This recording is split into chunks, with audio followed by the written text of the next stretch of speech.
Electricity চলে যাওয়ার কারণে উনি বলেছেন যে তাদের কলিজা ছিঁড়ে নিবেন। এখন যদি বিষয়টা এরকম হয় তাহলে তো সারা বাংলাদেশের এই গ্রামগঞ্জে এত বিদ্যুৎ পায় না, এত প্রতিদিনই তাহলে কত লোকের কলিজা ছেঁড়ার কথা তো এরা তাহলে বলতে পারতো। আপনি দেখবেন যে বিবিসি বাংলায় প্রায় 2 দশক পরে তারেক রহমান যে বক্তব্য দিয়েছেন, সেই বক্তব্যে বিরোধী অন্য মতের যারা আছে, ফ্যাসিস্ট লীগ হোক বা এখন বিভিন্নভাবে মুনাফিকি চরিত্রে রাজনীতি করা যে জামাত ইসলামী হোক, কারো সম্বন্ধে কিন্তু নেগেটিভ একটা ওয়ার্ডও উনি ইউজ করেন নাই। কারণ রাজনৈতিক যে শিষ্টাচার, নতুন প্রজন্মে বাংলাদেশ মানে নতুন জেনজিদের বাংলাদেশ যেটা, সেই বাংলাদেশ দেখতে চায় যে এখানে পারস্পরিক কোনো একে অপরকে যাতে কোনো গালিগালাজ না করে, অশ্রদ্ধা না করে এবং পারস্পরিক শ্রদ্ধাবোধের জায়গাটা যাতে ঠিক থাকে, সেটি সবসময় এনশিওর করতে চায়। কিন্তু এখন আমরা দেখতে পাচ্ছি সার্জিসের যে আচরণ, এই আচরণ অত্যন্ত দুঃখজনক। কারণ সার্জিস আমাদের 24-এর গণ অভ্যুত্থানের একজন নায়ক বলা যায়।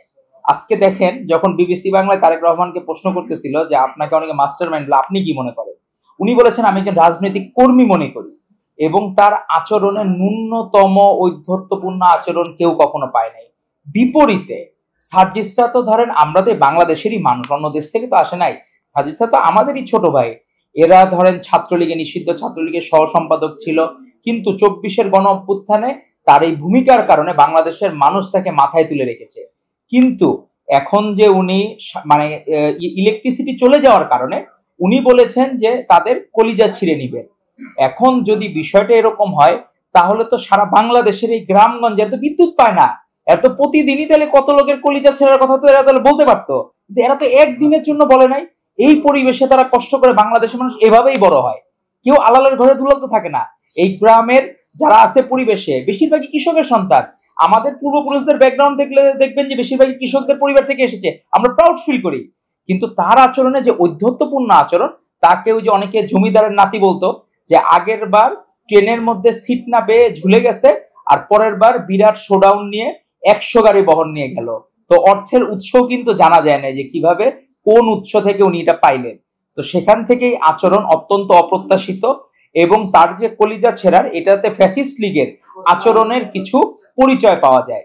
ফ্যাসিস্ট লীগ যেভাবে কথায় কথায় হুমকি দিত যে আমাদের বাংলাদেশের সবচেয়ে জনপ্রিয় প্রধানমন্ত্রী খালেদা জিয়াকে পদ্মা সেতু থেকে ফেলে দেওয়ার যে হুমকি দিয়েছিল, পরবর্তীতে ডক্টর মোহাম্মদ ইউনূস সাহেবকে টুস করে ফেলে দেওয়ার কথা বলেছিল, তাদের সাথে অনেকটা চরিত্রের মিল পাওয়া যায় সার্জিসদের কথায়, যা অত্যন্ত দুঃখজনক।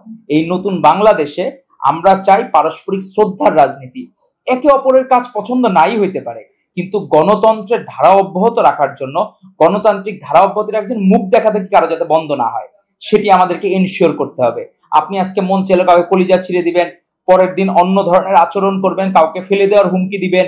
তো এই আচরণগুলা যাতে ভবিষ্যতে না আসে, সেটি কোনোভাবেই কাম্য না। তো আমরা চাবো যে আমরা এই নতুন পরিবর্তিত বাংলাদেশে ফেব্রুয়ারিতে সুষ্ঠু নির্বাচন হবে ইনশাল্লাহ, আমরা আশা করব। এবং নির্বাচন হলে বিএনপি ভূমিধ্বস বিজয়ের মাধ্যমে রাষ্ট্র ক্ষমতায় অধিষ্ঠিত হবে ইনশাল্লাহ। পাশাপাশি রাজনৈতিক শিষ্টাচার যা আমরা আশা করব, সার্জিস, হাসনাত এরা আমাদের নায়ক ছিলেন 24-এর গণ অভ্যুত্থানে, আমরা তাদেরকে কোনোদিন অস্বীকার করতে চাই না। কিন্তু তাদের আচরণে যদি এরকম আচরণ মানুষজন কষ্ট পায়, জনগণ কষ্ট পায়, সেটি আমাদেরকে মর্মাহত করবে।